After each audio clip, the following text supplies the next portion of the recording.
Guys, this is Heidi, and I believe I shared this recipe a long time ago, but I thought that it is definitely worth sharing again. And it's very simple. It's a little bit time consuming, but it's well worth it.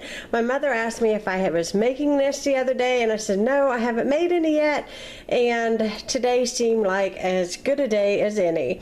And of course, I'm in an ugly pot. I really need some new cookware, guys. Maybe Santa will bring me some, I don't know. But in my pot, I have 1 cup of Karo syrup, 4 cups of sugar, and 1 cup of water. And what I want to do is I want to bring this, put it on a medium heat, and I have my candy thermometer here. And you just simply place it in there. I just kind of wait to check the temperature until this gets kind of translucent looking, but you want to bring it up to 290 degrees. After it gets to be 290 degrees, a lot of people ask me where I find this, so I thought I would include what it looks like. This is candy oil, and this is a cinnamon. It only takes one of these little bottles to make this candy. This thing is about $2, so it's about $1 a bottle. Some pharmacies actually sell this up north. I don't know why it's in the pharmacy section, but it is. But I found this in the wedding supplies and wedding things and scrapbooking party kind of center in my Walmart hanging up. So I have been able to find it since they started carrying it in the party supplies. But used to, this was really hard to find because not everybody makes this, and I know my local Kroger does no longer carry this any longer, so I don't know why. I guess nobody uses it. So if you can't get it, I know that if you will check Amazon or look online, they definitely have this on hand for you to order, and you might be able to find it cheaper than $1 a bottle. So I am bringing this up, and remember, Karo syrup is really sticky, and 290 degrees with this here is very hot, so please don't burn yourself. But while this is heating up, what I like to do is, excuse this, I am thawing pizza dough out for dinner. I take the largest cookie pan that I have. I'm going to try to move this stuff around, and I'm going to cover it completely with foil, and then I'm going to cover that with my powdered sugar, just the confectionery sugar. The reason why you do this, because the candy will actually stick to whatever you put it down on, and you definitely do not want to put this candy down unless you know for sure it's at 290 degrees. Otherwise, you're just going to have a blob of nothing. So I'm going to try to take you step by step and show you how I make this. Okay, my stuff is boiling. And you want to make sure that you don't turn your temperature too high on this candy. That will just boil over. So once it gets to temperature of 290 degrees, I wanted to tell you, depending on the type of oil that you choose, like this one here is cinnamon, there is grape, there's root beer, there's spearmint, there's several different kinds. So what you do is like for the cinnamon candy, I add a few drops of red food coloring to it to make it red, so I know that is my cinnamon candy. And then you want to do, I usually do green for spearmint,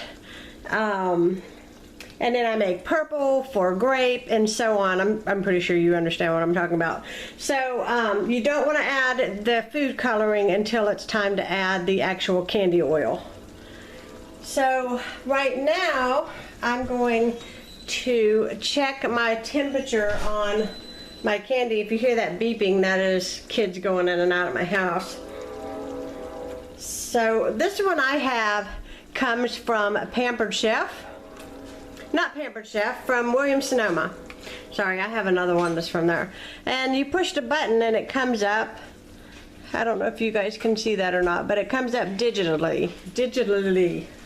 And when you place it in here, you do not want to hold your candy thermometer against the bottom of the pot because it will actually register hotter than it actually is. And give your candy a good stir because you want to make sure that you're not like in a hot spot in the candy mixture, you know, because it can be different temperatures throughout. Right now it says it is registering at 232. So we got to keep going until we get to 290. And it looks like it's getting hot pretty quickly. Sometimes, depending on your stove, you know, it'll get hot faster or slower, but just be patient with it. It usually takes me a good 20 minutes to get to 290. Right now it's reading at 237, 238. But remember, stir it and make sure that you check it because, you know, when you let your candy mixture sit, it can get hot spots and it can register incorrectly and then your candy won't come out. And you certainly don't want that. And I'm looking for my rag because when I pull this out of here, I'm going to want to wipe it off. So I'm going to, well, what to do with that? I'm going to balance this on here like so for a sec. Here it is. All right. Now when I pull this out of the candy, I just give it, I'm very, very careful. I've got a cold, wet rag and I just wipe off this part because if you let that candy sit on there, it will harden and then you'll have a nightmare to clean off your thermometer. So I'm going to check back in a few minutes. As you can see over here, I have my pan with my powdered sugar and it's all ready. And you want to make sure that when you lay your foil out, let me turn this light on, it might help you guys see it a little better. When I lay my foil out, I make sure there are no gaps in the middle. This is one solid piece of foil because when you go to put this liquid down onto the thing, it can slide up underneath the foil and foil will stick to it and everything. It'll be a complete mess and your candy will be a nightmare. So what I do is I just make sure that I have this good and covered and there's no flaps or anything. It's just one solid piece of foil. So when I put that liquid down, it's going to harden and come out nicely. Okay, my candy mixture is ready and it gets a little bit brown, like in color, sort of like a golden color as it gets up to 290. Now, like I said, stand back when you add this part because you can't see it right now, but it's actually foaming up in there. See it come up? You do not want to be standing over that when that happens. Whew, and the smell. Yeah, it's doing some good business there. Now I want to add a few drips of my food coloring to give it a good red color. Whew, that is some strong stuff right there, guys. All right, what I got here is my pan. And you do not want little children doing this or standing around underneath your feet while you're trying to do this. Okay, so what I do is I just drizzle this. Whew, that is strong. It's getting up my nose. You want to make sure you get all that goodness out because that's going to make all that candy. I'm hoping you guys can get a good look at what I'm doing here. I was kind of in a hurry because all of a sudden I checked it, it was at 290. Now you want to make sure you put this pan and this spoon in really hot soapy water, otherwise you're going to have a nightmare to clean up when it's all said and done. So you are wanting to let your mixture, hold on, I want to make sure you guys can hear me. You want to let your mixture cool completely. You want it to cool absolutely completely. And if you want to, you can move it around just a little bit. to cover a little bit more. Be careful with it.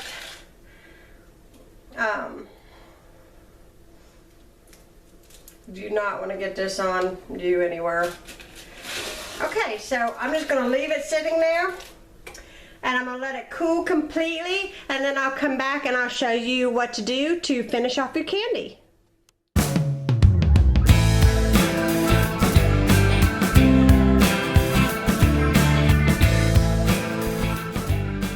I'm done kind of pounding it up, or whatever you want to call it.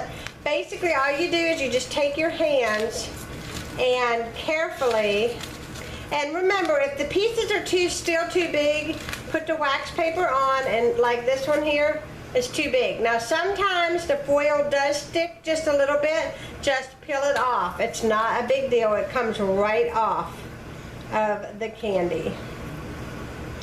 And I just lay it aside. And then what I do is I get a Ziploc bag and I start putting the pieces in there that are, you know, broken up already. I double check pretty much every piece just to make sure I don't have any foil. The foil does stick just a hair, but like I said, it peels right off. It doesn't stay on the candy.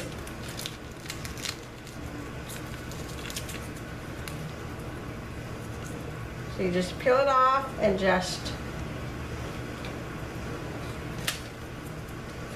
stick your candy in a bag. And it's better to do it two-handedly, or even do it with a friend, because it's a lot quicker when you have more hands involved in it. But I just take my time and I just make sure that I have all of the foil. There's nothing sticking. As you can see, this is a piece.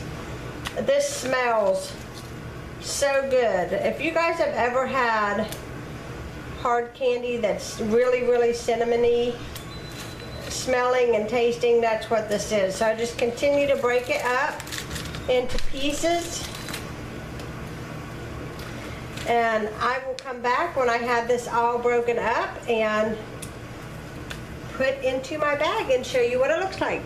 Okay guys, there is my candy. Let me see if I can get you a good shot of it here. You want to make sure that it is coated nicely. You can see, even though it settles in the bottom, there's a lot of candy in this bag. You want the powdered sugar in there really, really good. It's to keep the candy from sticking together. And you can put this in a tin, you can put it in a Christmas Ziploc bag, you can put it in, I know the Dollar Tree sells little glass Christmas tree dishes that you can put this in.